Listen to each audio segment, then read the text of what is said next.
Vamos ahora sí a la prédica de hoy. Dios ha hablado, como siempre, a mi corazón y la serie sigue siendo mi lucha espiritual.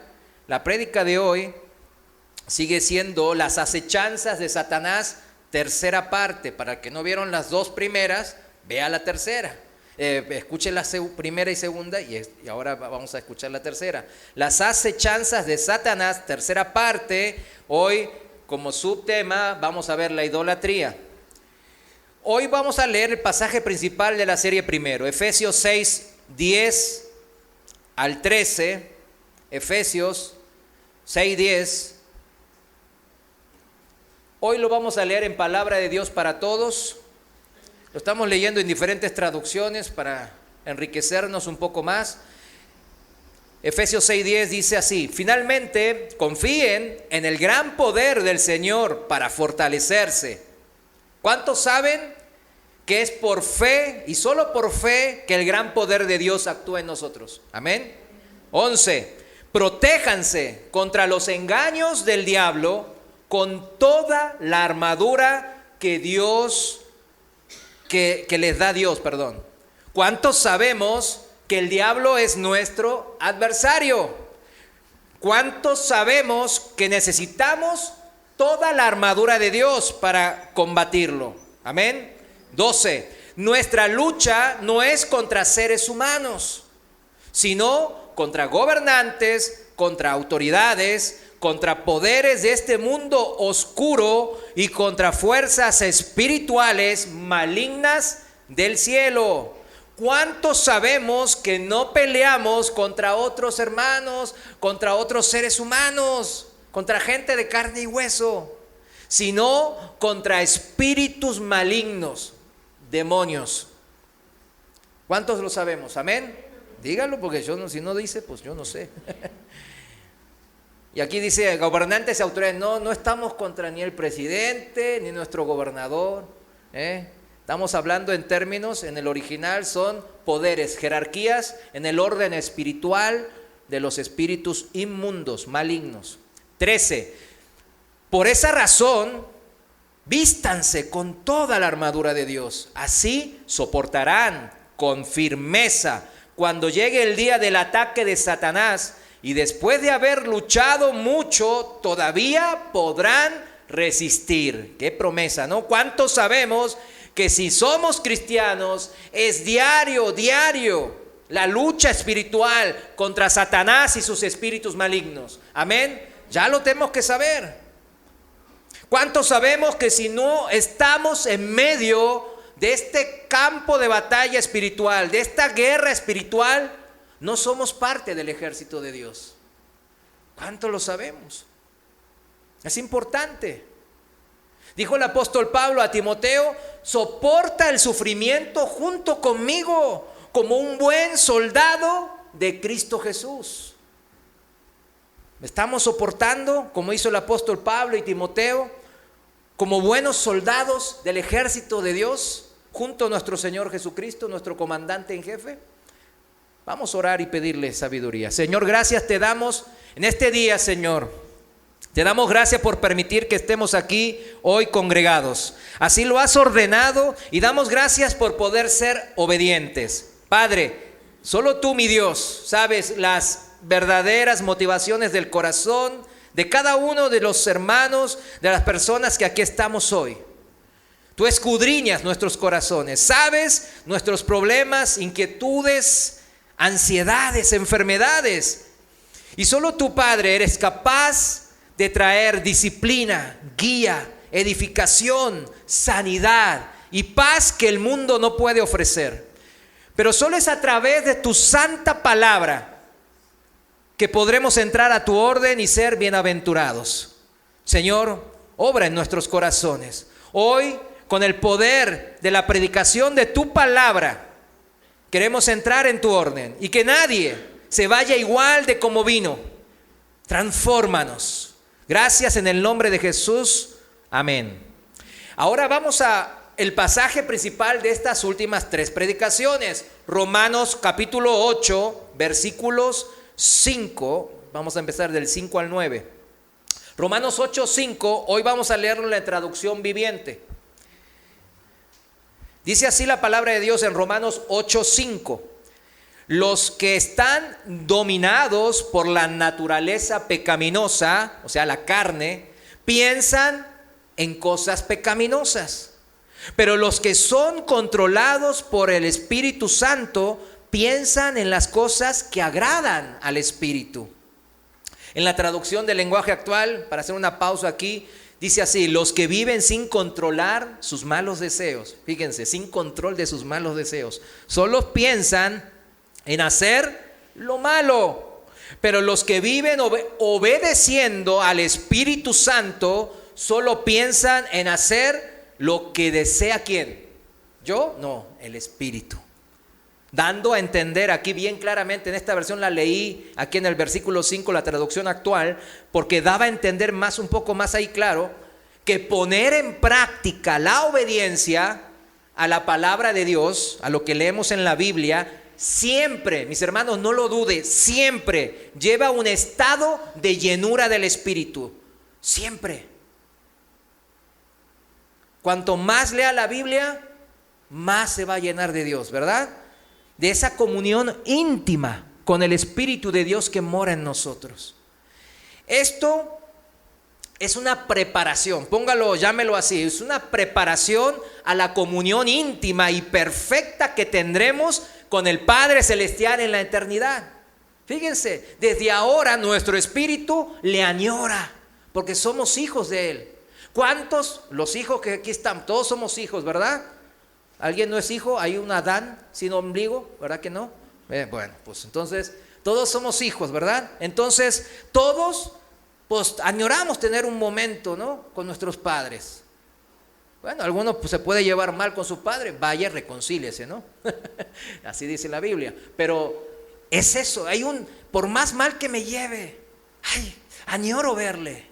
Yo tengo a mis padres en Corea, añoro verlos. Ahí añoro verlos. Ayer mandó una foto a mi papá y ahí soy muy emotivo, porque añoro verlos. Añoramos ver al Padre, añoramos agradar a los padres, ¿verdad?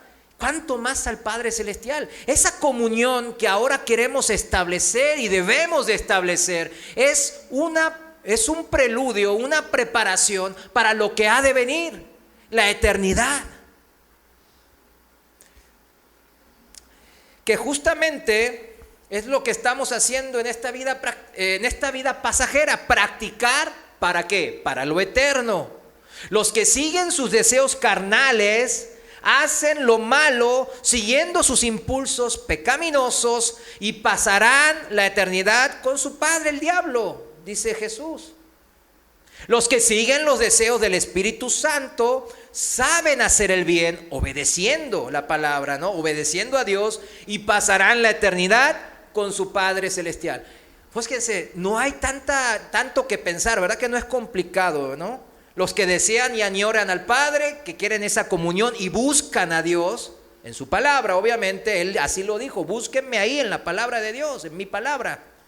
Es porque deseamos esa comunión, porque en la eternidad la vamos a tener. Los que la rechazan obtienen lo que ellos rechazan.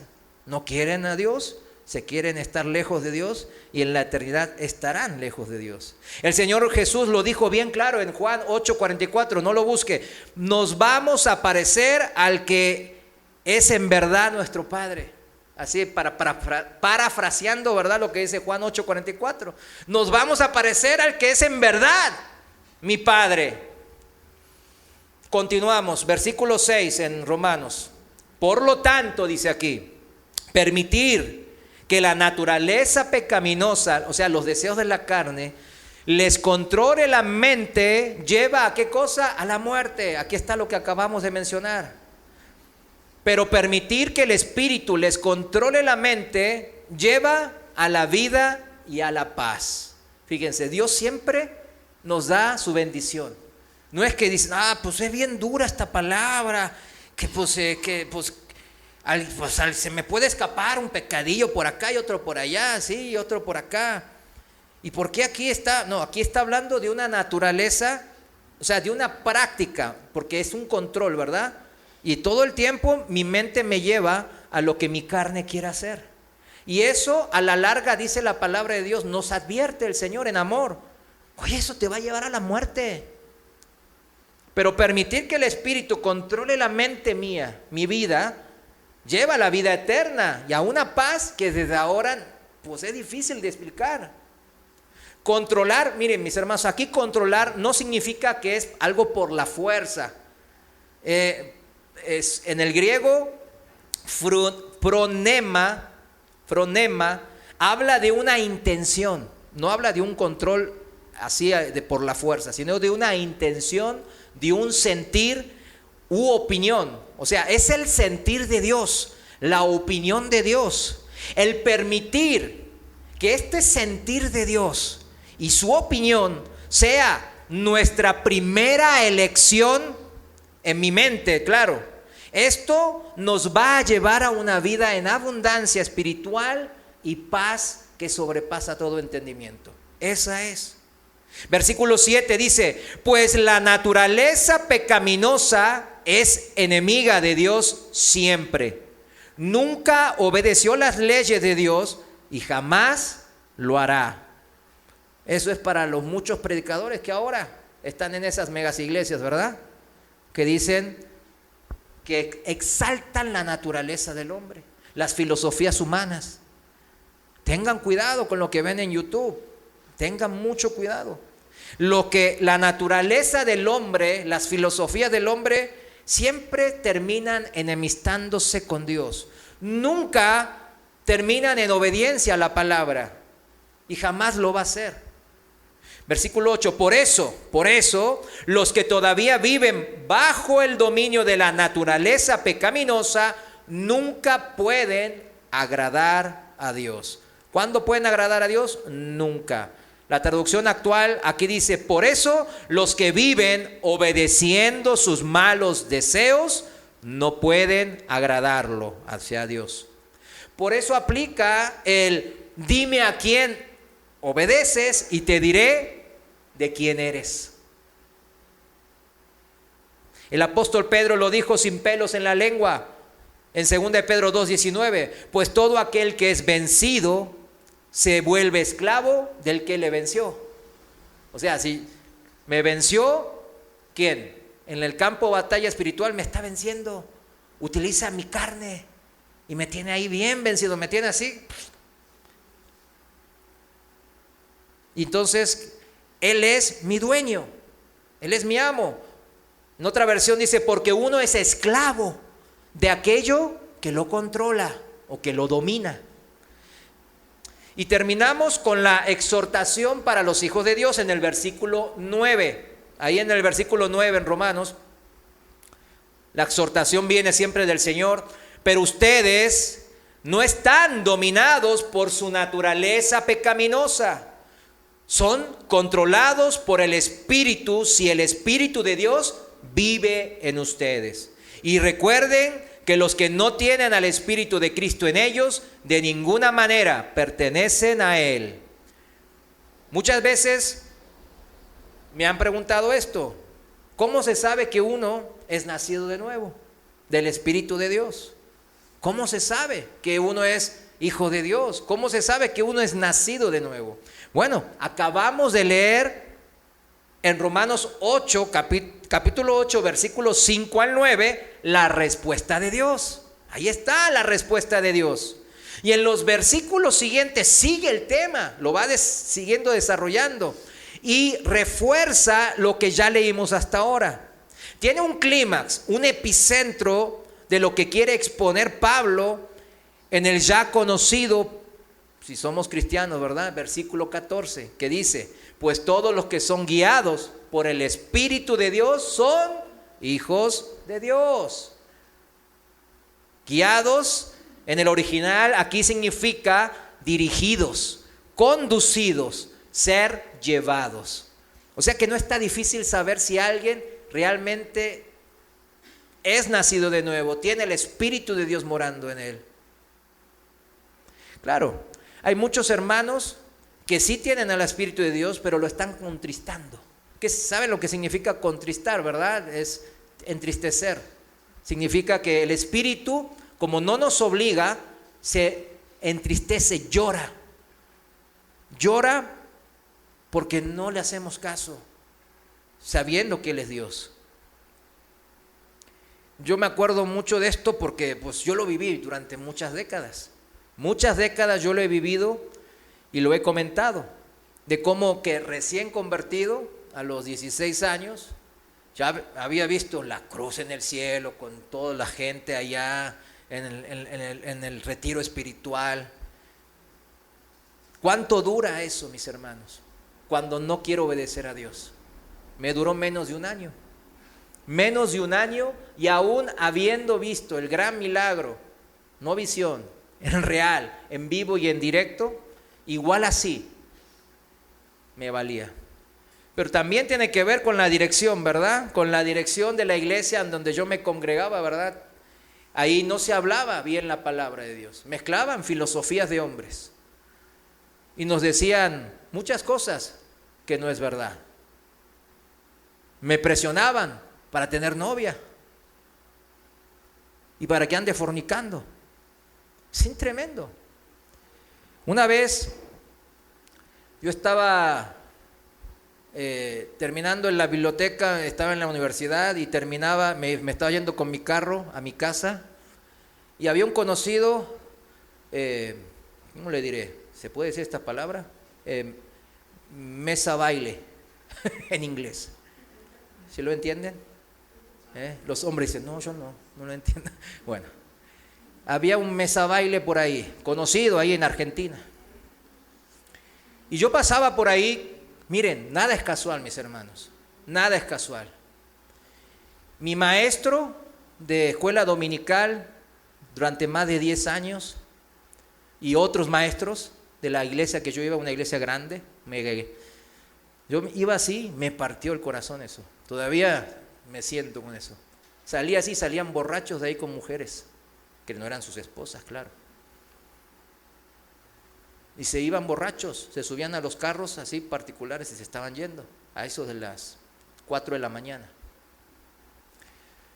Me partió el corazón. Pero si mi liderazgo me daban ese mensaje, ¿yo qué hacía? Cada vez me ardijaba más. Decían, no, pues si esta bola de hipócritas así son, pues si Dios nos ama y la salvación, pues ahí sí la tengo asegurada, pues ya, pues también le entro. O sea, vamos a entrarle todos parejo y ya, ¿para qué me ando conteniendo? ¿Para qué me hago guardando? ¿Para qué está la santidad? No, pero la Biblia lo dice, no, pues Dios es bueno, hombre, no seas santurrón, no seas religioso. Cuidado, mis hermanos. Cuidado, el diablo por ahí nos ataca. Él sabe qué andamos haciendo y ataca donde más estamos débiles. De eso no les quepa la menor duda, mis hermanos. ¿Qué pasa con esas iglesias? Hay conflictos y hay división, pero cada rato en aumento. Que el pastor se quería retirar, pero no, dame mis 10 millones de pesos, decía. Dame mis 10 millones de pesos, porque yo serví aquí 20 años. Y no, los ancianos y diáconos se le pusieron y andaban ahí peleándose. Mi abuelo inclusive se andaba agarrando ahí. Me acuerdo. ¡Qué bola de corruptos! Mi abuelo estaba. Yo estaba, ¿qué onda? ¿Qué es esto? Es peor que los diputados. Pero bueno, y después leo la Biblia, porque sí leía la Biblia, y veo la iglesia de Corinto. Y me confundió, porque por eso necesitamos la dirección, por eso necesitamos congregarnos. Y leo la Corintios 1 y digo, bueno, todos son cristianos. Órale, hay cristianos carnales. Yo soy cristiano carnal, gloria a Dios. Y ahí le seguí, dando más rienda suelta. No hubo un líder, un pastor que me diga, espérate. Le está redarguyendo, le está diciendo, hey, si siguen así, van a terminar mal. Primera de Corintios 3:3.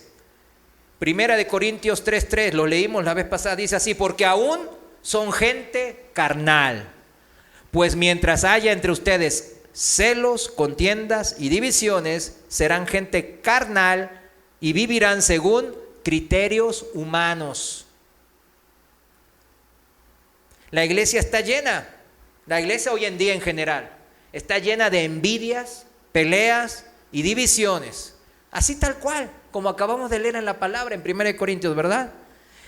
Y sabemos que un reino que está dividido en sí mismo, pues no va a prevalecer, dice el Señor, no va a permanecer. Y así nos quiere el diablo, alicaídos, tibios, sin recordar el primer amor. Así nos trae nuestro adversario el diablo y su ejército de espíritus malignos. Fíjense, este ejército, este reino de las tinieblas tiene poder, sí tiene poder, y su poder causa destrucción, lo contrario que Dios. El poder de Dios, ¿qué es? Para salvación. Pero el poder del diablo y sus secuaces es para destrucción. ¿Y destrucción de quién? A ver, los que vinieron hasta ahora, de nosotros, de los seres humanos, de la creación que Dios amó tanto, que entregó a su Hijo. Destruir, fíjense, nuestras vidas, no en forma temporal, sino eternamente, para siempre. Esa es la misión del reino de Satanás. Y la iglesia ha caído en su trampa en términos generales. Lo contrario de la misión del reino de los cielos, del reino de Dios, que es dar vida en abundancia. Siempre están enemistados, siempre es contrario. ¿En qué bando estamos? Peleando, si es que estamos peleando. Los espíritus malignos andan acechando nuestra carnalidad para destruir nuestras almas y espíritus en la eternidad. Ellos se saborean con eso, nos quieren ver. Yo me imagino cuando estaban los 20 ahí ganando dinero y diciéndome que soy cristiano, nunca faltaba a la iglesia y hasta servía. Era maestro como mis maestros hipócritas y hacía lo mismo. Ellos se reproducen ¿en qué? Si van a las megas iglesias esas que hablan, que mezclan filosofías humanas, se reproducen tal cual.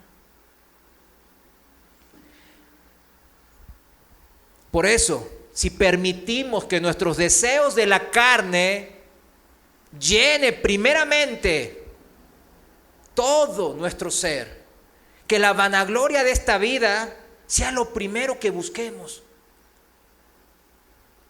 las cosas temporales de este mundo. Eso significa que estamos perdiendo, mis hermanos, no ganando, perdiendo la batalla espiritual en la que Dios nos quiere como soldados junto a Cristo.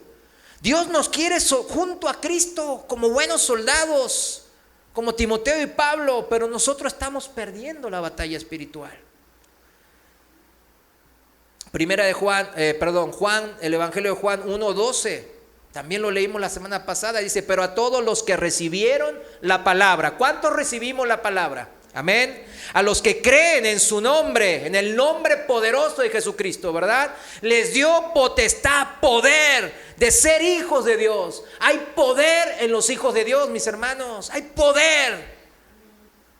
Los cuales no son engendrados de sangre, ni de voluntad de carne, porque no seguimos la carne ya, ni de voluntad de varón, sino voluntad de Dios, sino de Dios. Viene la voluntad de Dios en la que rige nuestras vidas. La Biblia es clara al respecto, una y otra vez nos está declarando esta verdad, desde Génesis hasta Apocalipsis. Primera de Juan 2:6 dice, el que dice que permanece en Dios debe de vivir como vivió Jesús. El que dice que es cristiano significa, el que dice que es en Cristo, que es nacido de nuevo, debe de vivir como Jesús. Entonces, ¿cómo vivió Jesús? Pues hermano, pues hay que leer la Biblia. Hay que leer los evangelios. Hay que congregarse. Hay que buscar de las cosas de Dios primero, no segundo, menos tercero. Los que son carnales y están nomás viendo las cosas de este mundo, que todas van a desaparecer en el fuego consumidor del Señor, están siendo influenciados. Esta es la palabra muy ahora, influencer, ¿verdad? Todo el tiempo nos quieren influencers. Estos carnales están siendo influenciados y son guiados por Satanás y sus demonios. Y aquí no hay exageración, mis hermanos, lo acabamos de leer. Es uno u otro. No se puede tener dos amos. Ya lo mencionamos antes, pero vale la pena repetirlo, mis hermanos. Segunda de Pedro 2:19. Segunda de Pedro, capítulo 2, versículo 19. ¿Qué decía? Pues todo aquel que es vencido se vuelve esclavo del que lo venció. Porque uno es esclavo de aquello que lo controla, que lo domina. Recordemos el clamor del profeta Elías frente al pueblo de Israel. ¿Recuerdan? Ahí en Primera de Reyes, capítulo 18. Él estaba solo. Había 450 profetas de Baal. O sea, filosofías de hombres, de demonios. Y dice así en Primera de Reyes 18:21. Versículo 21, traducción viviente, así les leo. Elías dice que se paró frente a ellos, al pueblo de Israel, al pueblo de Dios, y dijo: ¿hasta cuándo seguirán indecisos, titubeando entre dos opiniones? En otra versión dice: ¿hasta cuándo seguirán dudando? Si el Señor es Dios, síganlo, pero si Baal es el verdadero Dios, entonces síganlo a Baal. Sin embargo, la gente, ¿cómo se mantenía? En absoluto silencio. Eso significaba que todavía estaba titubeando. Ay, aquí o acá, aquí o acá, aquí o acá. Mi amado hermano en Cristo, no debemos de permanecer indecisos. Esta palabra que el profeta Elías dijo hace ya 2700 años es para nosotros. No debemos de permanecer dudando de lo que dice la palabra de Dios. Todavía estamos en absoluto silencio y sin respuesta a la pregunta de Dios. La pregunta de Dios que nos hace por medio del profeta Elías. Todavía no sabemos quién es el verdadero Dios. De todos los pecados que cometemos, mis hermanos, de todos los pecados que podemos cometer, la duda, el dudar de Dios es el más detestado por el Padre. Detesta la duda. Nuestras dudas agravian al Señor y le causan dolor. No es que le está: ay, mira, te voy a dar, síguele así, ya vas a ver.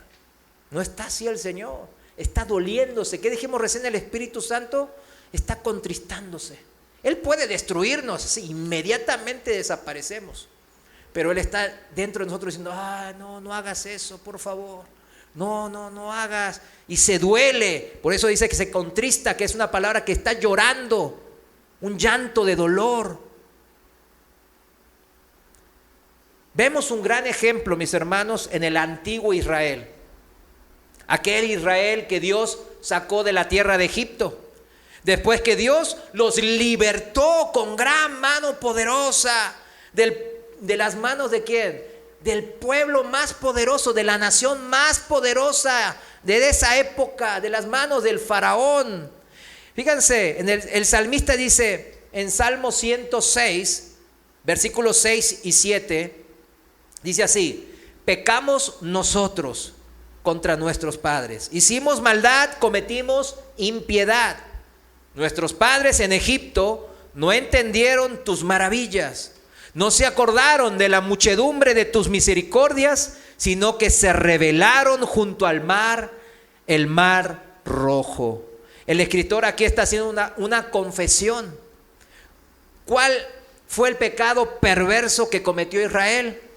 Dudaron que Dios podría seguir liberándolos, salvándolos. Aún después de que Dios obró increíbles milagros en Egipto y hasta el Mar Rojo, que los trajo hasta ahí, muchos milagros hizo. ¿Cuántos saben que hizo muchos milagros? ¿Verdad que sí? Bueno, si creemos que... Vieron que hay muchos documentales en el mundo, ¿no? En donde explican científicamente, lo digo entre comillas, ¿verdad? Como, no, es que la plaga de langostas vienen los días de verano cuando no hay aguas y no sé qué, salen las langostas y se van justo por el lado de Egipto y después cuando se murieron trajeron peste y vinieron los sapos y las moscas, y por eso había un montón de moscas. Y empezaron a decir muchas cosas. Pero nosotros sabemos que fue la mano poderosa de Dios para libertarlos. Y cada una de esas plagas representaba un dios falso de Egipto. Sí lo sabían, ¿verdad? Cada una de esas plagas, porque uno dice, moscas, hay que hacer las moscas, nomás me las he hecho. Es que era una de los dioses de Egipto, las moscas y los sapos y todas esas cosas. ¿Y Dios qué hizo? ¿Ese es tu Dios? Tómale, ahí te va, para que aprendas y te humilles. Y así siguieron. Imagínense salir de todos esos milagros y seguir en duda. El pueblo de Dios seguía con dudas, pero Dios era fiel. ¿Y qué hizo? Abrió el mar rojo. Y pasaron del otro lado, y el otro lado, ¡ay!, saltaron de alegría, como recién en la alabanza de David, ¡ay!, saltaron todos de alegría, hicieron salmos de alabanza, y todos se regocijaron, dijeron, ¡oh, sí, nos salvó de vuelta el Señor! El Señor había realizado uno de los milagros más grandes en la historia de la humanidad, y libertando a Israel del poderoso Egipto. Sin embargo, ¿cómo reaccionó este mismo pueblo después de estas situaciones difíciles? Dudaron de la fidelidad de Dios. Es que ese es el problema de la duda. Dios, cuando ellos todavía no habían sido tratados en sus corazones, antes de que se abriera el mar rojo, ¿qué pasó? Se abrió el mar rojo y ellos todavía seguían en la duda. ¡Oh, en otro milagro! Se abrió el mar rojo. ¡Aleluya! Vámonos de vuelta. Y salieron para el otro lado. Y ya se gozaron. Yo danzaré como David. Y ahí estaban. Y después, bueno, ¿y ahora qué sigue? Al desierto. Híjole, espérame, ¿cómo? No, pues sí, vete, a ver. Ya, pues ya tengo hambre, ya me salieron callos, tengo sed, extraño la comida de los egipcios, el menú, el McDonald's que había, X. Digo, ¿qué onda? Pero no era que aquí está la bendición, somos tu pueblo, que nos ibas a tener un no sé dónde. Y sigue la duda, porque su corazón no es tratado. Esto prueba que los milagros no salvan, ¿verdad que no? No. Un corazón humilde, contrito y humillado ante eso salva. Y con mucho menos, mis hermanos, nosotros andamos dudando de Dios. Para los que permanecen en estado de incredulidad, de dudar de Dios, el Todopoderoso, están siendo aniquilados en el campo de batalla espiritual. Y lo digo con tristeza, porque está pasando más de lo que debería de pasar. Y por eso esa gente, esos cristianos permanecen como en la iglesia de Corintios al principio, carnalotes, permanecen en la carne, y su destino es donde su amo, el que los controla y los que los domina, también va a ir. ¿Cuál es? ¿A dónde va a ir el diablo? Al infierno. Ya está escrito. ¿Y a dónde van a ir a los que siguen sus cosas y a los que el diablo domina? Pues van a ir junto con él. No es porque Dios sea malo. Dios nos está dando la oportunidad una y otra vez, mis hermanos. ¿Quiere esto que pase el Señor, que nos vayamos al infierno? Por supuesto que no, usted lo sabe. Dios quiere que todos se salven y que todos procedan al arrepentimiento, dice la palabra. Por eso, por medio de los profetas, como Elías que acabamos de ver, como Moisés que usó el Señor para sacar a su pueblo de Egipto, y todos los siervos del pasado hasta el día de hoy, Dios llama a los hombres a reconciliarse con Él. Eso es lo importante, a no ver milagros, a no estar ahí sentimental y llorando, qué buena alabanza, ay, estoy emocionado. No, ya salí bien, lleno del Espíritu. No, del Espíritu del diablo, hombre. Eso no es sentimentalismo. Los sentimientos, mis hermanos, así como yo les dije que hay tradiciones buenas y malas, ¿verdad que sí hay tradiciones buenas y malas? No todas las tradiciones son malas, no todos los rituales son malos. ¿Cuáles son una tradición, un ritual bueno? El congregarnos, el hacer buenas obras, etcétera, etcétera. ¿Cuál es?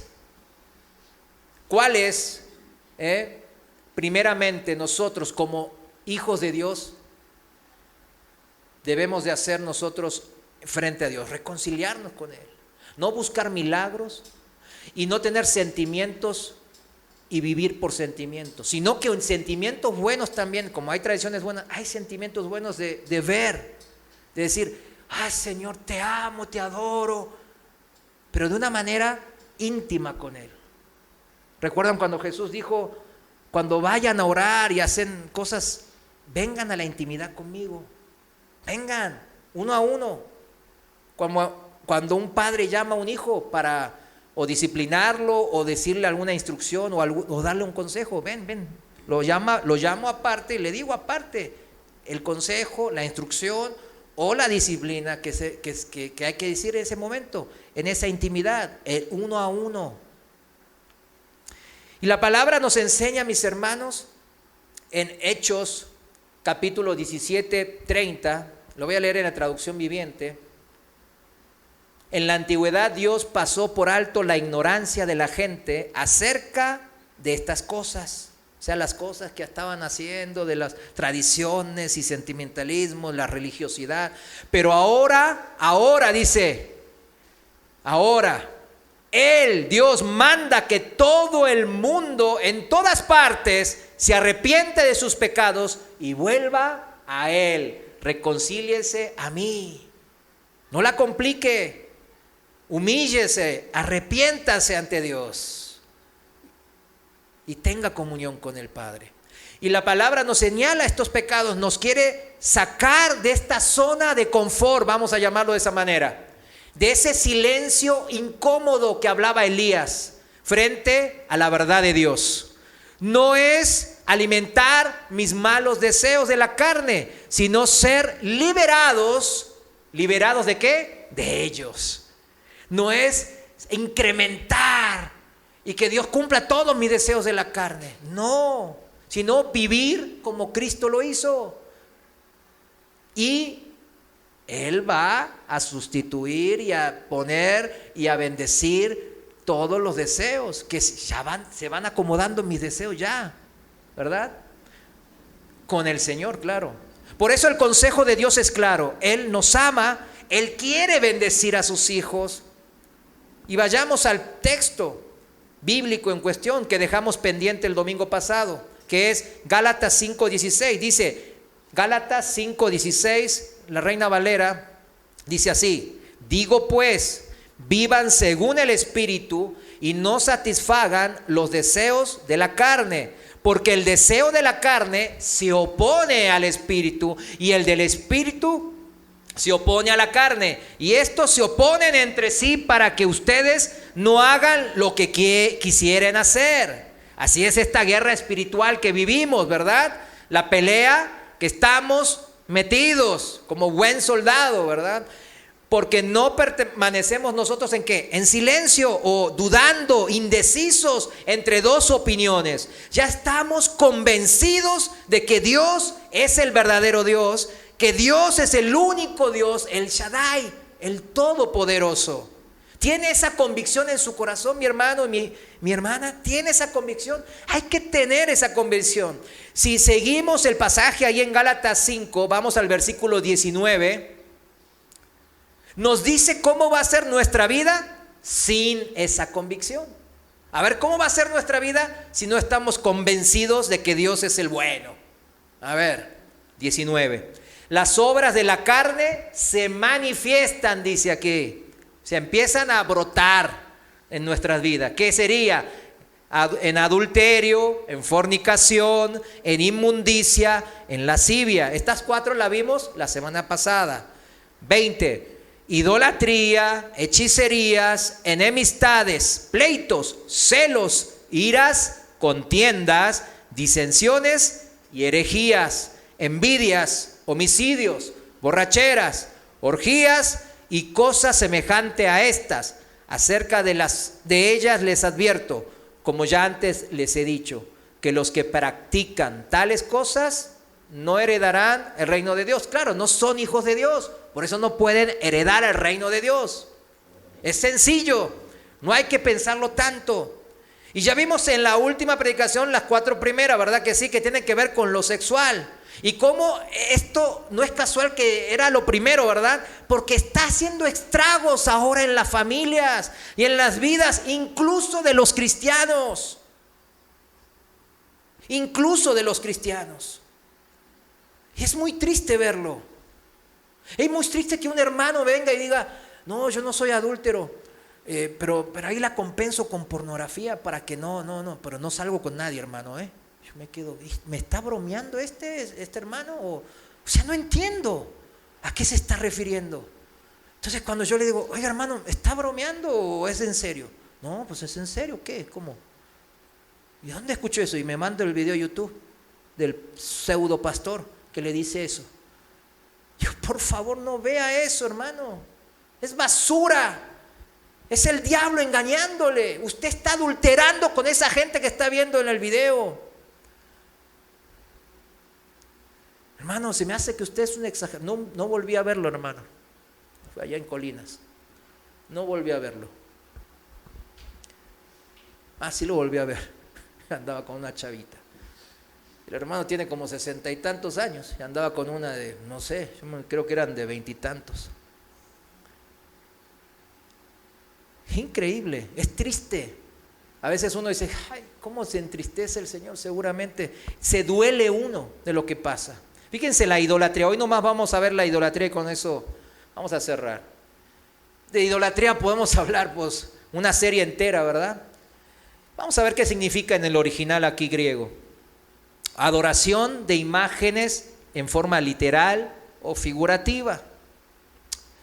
Adoración de imágenes en literal o figurativamente. O sea, son imágenes para adorar. De dioses falsos, obviamente, que nos hacemos nosotros los hombres, de piedra, de madera, de oro, de plata, de hojarascas, etc. Pero también de los que nos hacemos dentro de nuestros corazones. Claro, el hacerlo físicamente refleja lo que yo ya llevo dentro del corazón, eso ya lo sabemos. El hombre es un adorador en esencia, así Dios nos creó como adoradores. Así algo siempre nos gusta adorar, siempre. Dios nos creó de esa manera para que le adoremos a Él, al único Dios verdadero. Pero siempre el hombre empieza, si no cree en Dios, empieza a dirigir esa adoración a otros lados.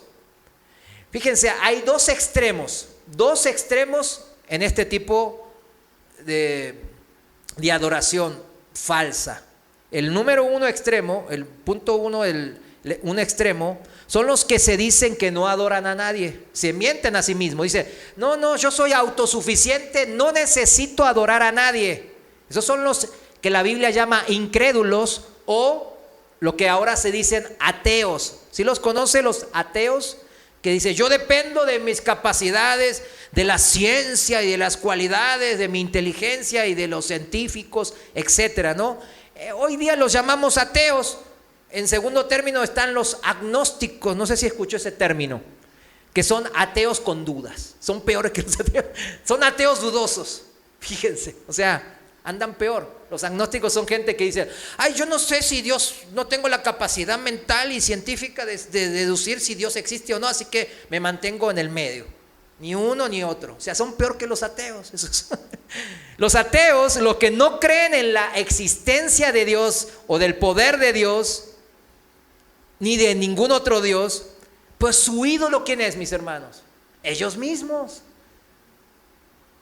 Confían en sus pensamientos y su capacidad de razonamiento más que en el pensamiento de Dios escrito en la Biblia, aunque muchos de ellos ni la leyeron, no le dieron ni chance.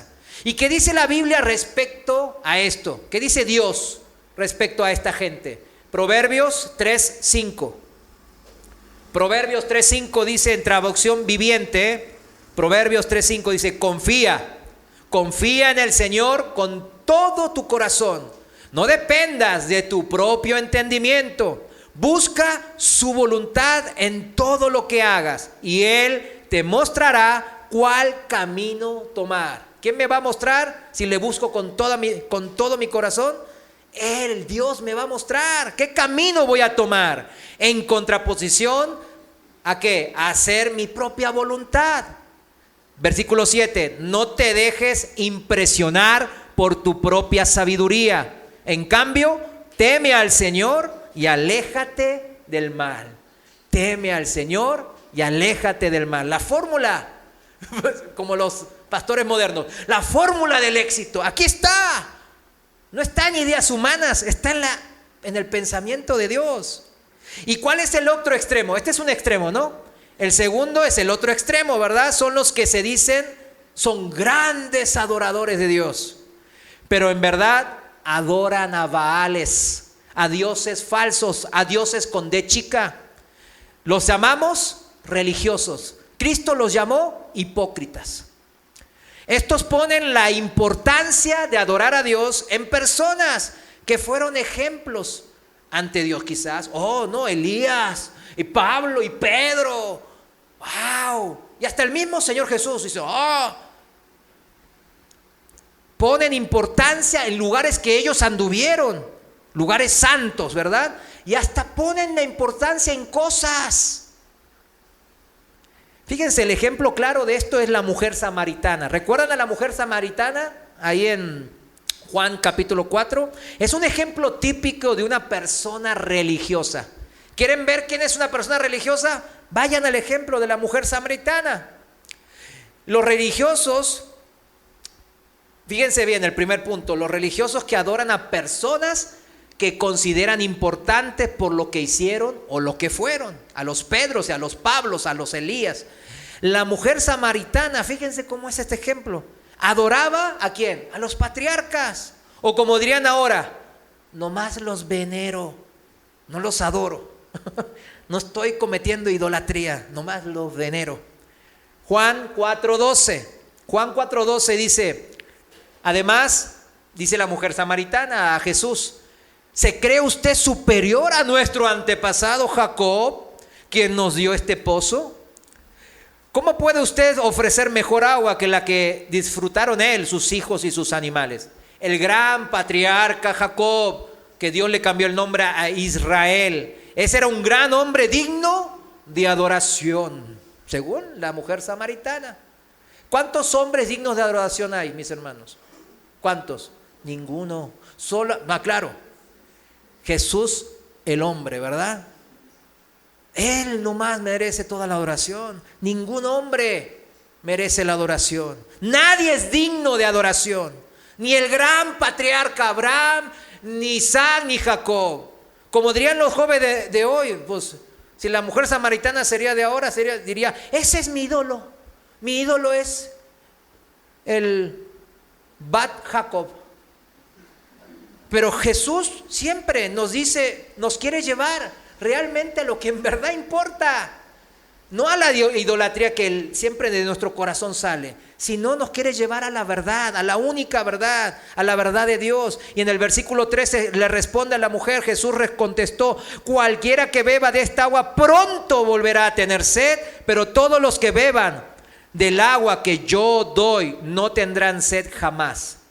Esa agua se convierte en un manantial que brota con frescura dentro de ellos y les da vida eterna, que es la transformación por medio del Espíritu Santo que viene al que cree la verdad que está en la palabra de Dios, en la Biblia. Por eso, centrémonos, fijemos nuestros ojos en confiar en lo que Dios dice ahí. Solo Cristo debe ser el Señor, solo Él es el Salvador, solo Él merece toda la adoración.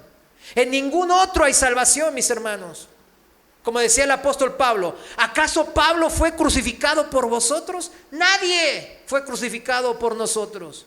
Solo Cristo fue crucificado y pagó el pecado de nosotros. También los religiosos adoran lugares. La mujer samaritana también es ejemplo de esto. Ella pensaba que el monte de Gerizim era el lugar santo. Juan 4:20. Juan 4:20 dice, así que dígame, la mujer samaritana a Jesús, así que dígame, ¿por qué ustedes los judíos insisten en que Jerusalén es el único lugar donde se debe adorar hacia Dios? Mientras que nosotros, los samaritanos, afirmamos que es aquí, en el monte Gerizim, donde adoraron nuestros antepasados. Fíjense cómo ella le asigna un lugar, el monte santo, porque ahí adoraron nuestros antepasados. Fíjense cómo ahora la basílica de San Pedro, ¿quién fue ahí? Yo tampoco, pero lo vi en las fotos ahí en el Tuyu, en el YouTube, y la verdad, dicen, fíjense, lo busqué en el Wiki, ahí en el diccionario, y decía que es los lugares más sagrados del cristianismo actualmente, porque ahí enterraron al apóstol, al gran apóstol Pedro, y ahora se encuentra ahí el Vaticano, y bueno, está lleno de oro y plata y reliquias, y esculturas de Miguel Ángel que valen millones de dólares, etcétera, etcétera. Bueno, la gente que ve las cosas del mundo, ¿verdad? Oh, oro y plata y esculturas que valen millones de dólares. Oh, el Papa, Los idólatras cambian nombres y lugares a lo largo de la historia. Todos y cada uno de esos nombres y lugares tienen en común que se ponen en el lugar de Dios. Ese es el problema. Por eso es idolatría. Por eso nuestro Señor Jesús siempre nos quiere llevar a lo que en realidad es importante. Ahí en Juan 4:21, versículo, Jesús le contestó a la mujer samaritana, le dijo: créeme, querida mujer, que se acerca el tiempo en que no tendrá importancia si se adora al Padre en este monte o en Jerusalén. 23, vamos a bajar al 23. Pero se acerca el tiempo, y de hecho ya ha llegado, cuando los verdaderos adoradores adorarán al Padre en espíritu y en verdad. El Padre busca personas que lo adoren de esa manera. ¿De qué manera? En espíritu y en verdad. Y el tercer y último de lo que los religiosos adoran, de este extremo, ¿no? Unos serán los ateos y otros son los religiosos o los hipócritas, ¿no? Los religiosos adoran cosas hechas por el hombre. Fíjense, nosotros aquí, esta es la que más nos parece graciosa, ¿verdad? Decimos, sí, esa es bien graciosa. Nomás los tradicionalistas de allá, ¿verdad? Vamos a Isaías 44:9. Isaías 44:9, lo voy a seguir leyendo en la traducción viviente. Isaías 44:9 dice, el Señor dice: qué necios son los que fabrican ídolos. Estos objetos tan apreciados en realidad no valen nada. Los que adoran ídolos no saben esto, así que todos terminan avergonzados. ¿Quién sino un tonto se haría su propio Dios? Un ídolo que no puede ayudarlo en nada. O sea, es una pregunta muy sarcástica del Señor, ¿verdad? 11. Los que rinden culto a ídolos caerán en la deshonra junto con todos esos artesanos simples humanos que se declaran capaces de fabricar un Dios. Tal vez unan sus fuerzas, pero estarán unidos en el terror y la vergüenza. Vamos a bajar al versículo 16. Y fíjense el ejemplo que da aquí. Es un ejemplo muy figurativo. Dice, habla del artesano, ¿verdad?, que fabrica los ídolos. Quema parte del árbol para asar la carne y para darse, ¿qué? Calor. Dice, qué bien se siente uno con este fuego. Luego toma lo que queda y hace un dios, un ídolo tallado. Cae de rodillas ante el ídolo, le rinde culto y le reza. Rescátame, le dice, tú eres mi Dios. Cuánta estupidez y cuánta ignorancia. Tienen los ojos cerrados y no pueden ver.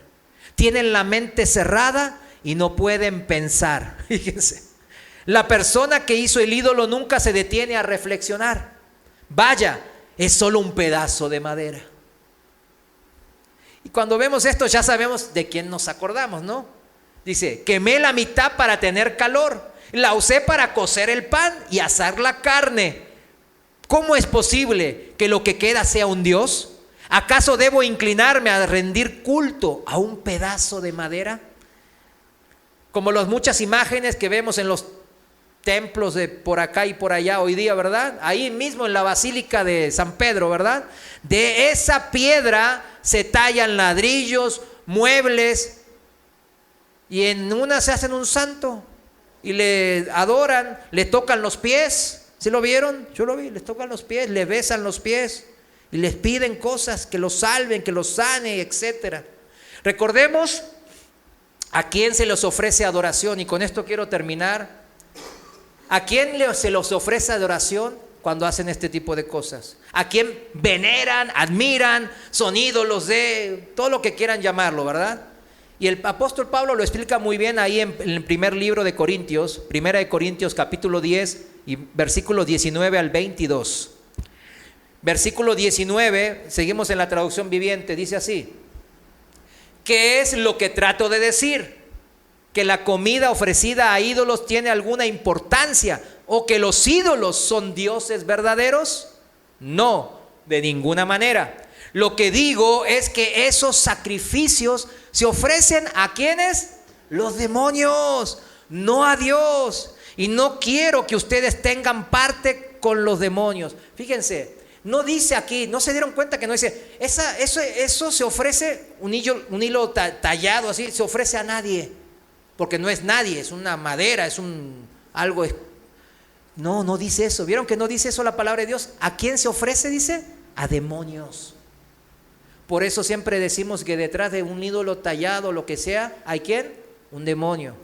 Por eso también, ¿de dónde salen esos ídolos? De nuestro corazón, ¿verdad? Ya perdimos la batalla espiritual aquí. Por eso, y esos ídolos van creciendo en nuestro corazón. ¿Por qué? Porque también son influenciados por demonios. Me dejo vencer en la batalla espiritual. Y la idolatría va a crecer en mi vida, en mi familia, en todo lo que hagamos. Y eso Dios no le agrada. ¿Qué no le agrada? Que nuestra familia, que nuestra vida sea destruida. Eso no le agrada, porque Él sabe cuál es el destino. Última cita, Jeremías 44. Jeremías 44, con esta sí termino. Versículo 4 y 5 dice: una y otra vez envié a mis siervos los profetas para rogarles. El Señor que está diciendo acá nos está rogando. Dios rogándonos a nosotros. ¿Se puso a pensar en eso? Híjole, gracias a Dios no soy Dios, porque yo los agarro allí. ¡Vente aquí! ¿Cómo es el Señor? ¡Qué amable! ¡Qué lleno de amor y misericordia! Su paciencia es para siempre. Rogándonos, no hagan estas cosas horribles que tanto detesto. Pero mi pueblo no quiso escucharme ni apartarse de su conducta perversa. Siguieron quemando incienso a esos dioses con déchica. Versículo 7, a más abajo, 7. Ahora el Señor Dios de los ejércitos celestiales, Dios de Israel, les pregunta: ¿por qué se destruyen ustedes mismos? Repito, ¿por qué se destruyen ustedes mismos? Dice el Señor. Pues ninguno de ustedes sobrevivirá si siguen con esos ídolos en sus corazones. 8, porque provocan mi enojo quemando incienso a ídolos que ustedes han hecho aquí en Egipto, en el mundo. Lo único que lograrán es destruirse y hacerse a sí mismos objetos de maldición y burla para todas las naciones de la tierra. Versículo 10, hasta este mismo instante no han mostrado remordimiento ni reverencia hacia Dios, claro. Ninguno ha elegido obedecer mi palabra ni los decretos que les di a ustedes y a sus antepasados. Mi amado hermana y hermano en Cristo, hoy el Señor nos llama a guardar nuestro corazón de la idolatría, porque se manifiesta, así como dijimos los pecados sexuales, también la idolatría se ve, y no hace falta ser un super profeta, se ve y sale. ¿De dónde dice el Señor? Del corazón. Y detrás de cada ídolo hay un ¿qué? Hay un demonio, tanto físicamente como aquí influenciando mi corazón. Debemos, mis hermanos, de ser buenos soldados de Cristo. Amén. ¿Tiene la convicción? Vamos a orar. Señor, gracias te damos porque en tu palabra encontramos la convicción que nos hace libres. Libres de esa vida pecaminosa, de esa vana manera de vivir. nos hace buenos soldados de Cristo Jesús, nuestro Señor. El mismo Señor Jesús nos enseña a luchar esta lucha diaria espiritual, a no formar idolatría en nuestro corazón y mucho menos manifestarlo en la forma física de cualquier tipo. Jesús le dijo a Satanás: vete, Satanás, porque escrito está: al Señor tu Dios adorarás y solo a Él servirás.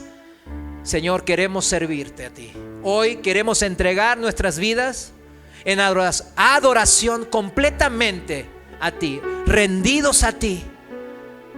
Queremos servir al único Dios vivo, porque tú quieres usarnos, Señor. Y es un gran privilegio, es un honor que el Dios Todopoderoso, el Creador de todo, del cielo y la tierra, quiera usarnos para sus propósitos. Y sus propósitos, tus propósitos, Señor, siempre son de bendición, siempre son buenos. Ayúdanos, Señor, a entrar en este orden. Humíllanos, Padre. Redarguye nuestros corazones y apártanos de la idolatría que tenemos ahí, Señor. Gracias te damos, mi Dios, porque en tu palabra nos aferramos y en esa hemos creído. Y convencidos estamos, Señor, y así vivir. Gracias, en el nombre de nuestro Señor y amado Jesucristo. Amén. Amén.